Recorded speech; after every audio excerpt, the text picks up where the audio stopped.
TED-Ed. Веды, якімі варта дзяліцца. Вада практычна ўсюды. Ад глебавай вільгаці і ледавікоў да клетак нашага ўласнага цела.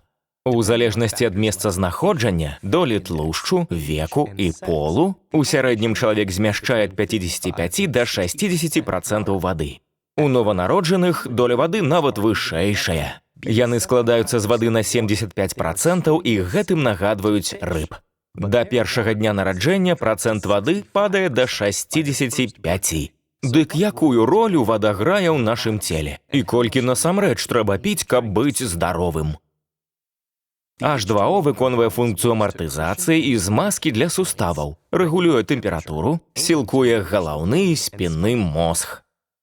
Вада ёсць не толькі ў крыві. Мозг і сэрца дарослага чалавека складаюцца з вады амаль на 3/4. Прыкладна столькі ж вады і ў бананах. Лёгкія больш нагадваюць яблыкі, там 83%. Нават косці, хоць і здаюцца сухімі, змяшчаюць 31% вады. Калі мы самі складаемся з вады, абкружаныя вадой, то навошта нам столькі піць?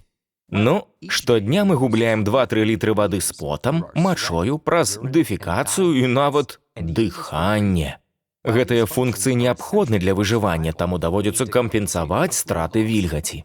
Важна падтрымліваць водны баланс, каб пазбегнуць абязводжвання або гіпергідратацыі, бо для здароўя небяспечна і тое, і другое. Пры выяўленні нізкага ўзроўню вады сэнсарныя рэцэптары ў гіпаталамусе мозгу даюць сігнал для вызвалення антыдыўратычнага гармону. Дасягнуўшы нырак, ён стварае аквапарыны, спецыяльныя каналы, праз якія кроў можа ўцягваць больш вады. Так атрымліваецца канцэнтраваная цёмная мача. Абязводжванне можа знізіць узровень энергіі, настрою, увільгатнення скуры, артэрыяльнага ціску, а таксама когнітыўныя парушэнні. Абязводжанаму мозгу даводзіцца працаваць больш для тых самых задач, што і нармальнаму мозгу. Праз нястачу вады ён можа нават часова паменшыцца.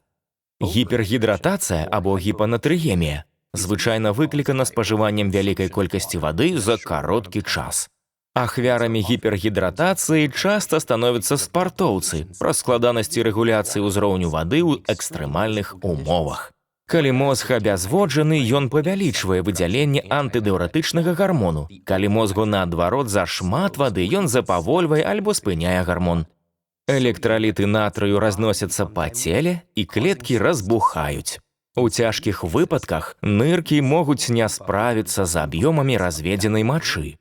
Так узнікае водная інтаксікацыя. Яна можа выклікаць галаўны боль, ваніты, а зрэдку сутаргі і нават смерць. Але гэта экстрэмальныя сітуацыі. У штодзённым жыцці падтрымліваць водны баланс лёгка, асабліва тым з нас, каму пашчасціла мець доступ да пітной вады. Доўгі час лічылася, што трэба выпіваць па 8 шклянак вады на дзень. Але гэты тэзіс перагледжаны. Сёння меркаванні сыходзяцца ў тым, што патрэбная колькасць вады залежыць ад вашай вагі і асяроддзя. Рэкамендаваная сутачная норма вар'іруецца ад 2,5 да 3,7 літра для мужчын і ад 2 да 2,7 для жанчын. Дыяпазон можа змяняцца ў залежнасці ад таго, наколькі мы здаровыя, актыўныя, дарослыя і ці мы не перагрэліся. Хаця вада самая карысная крыніца вільгаці, іншыя напоі, як кава або гарбата, таксама аднаўляюць узровень вадкасці. А вада ў ежы складае каля 5 часткі нашага штодзённага спажывання H2O. Садавіна і гародніна, напрыклад, трускалкі, агуркі, нават брокалі на 90% складаюцца з вады. Яны адновяць узровень вадкасці арганізма і забяспечаць яго карыснымі рэчывамі з клятчаткай. Рэгулярнае піццё прыносіць шмат карысці. Даследаванні паказваюць, што аптымальны ўзровень вільгаці можа знізіць імавернасць інсульту, дапамагчы ў кантролі дыябету і тэарэтычна зменшыць рызыку некаторых відаў раку. Атрыманне патрэбнай колькасці вады будзе мець вырашальнае значэнне для вашага самаадчування, мыслення і штодзённай дзейнасці. Агучана студыяй «Гаварун». Шчыра дзякуем Мацею Маланцы-Яліне Ваяйковым, сям'і Анфімавых, Яўгену Бараноўскаму, Ігару Тарасу, Вячаславічу, Сергею Адзянцу, Сергею Еніну, Вітушцы і Ірыне, Іллі Мірончыку, Андрэю Захарэвічу і ўсім фундатарам за падтрымку.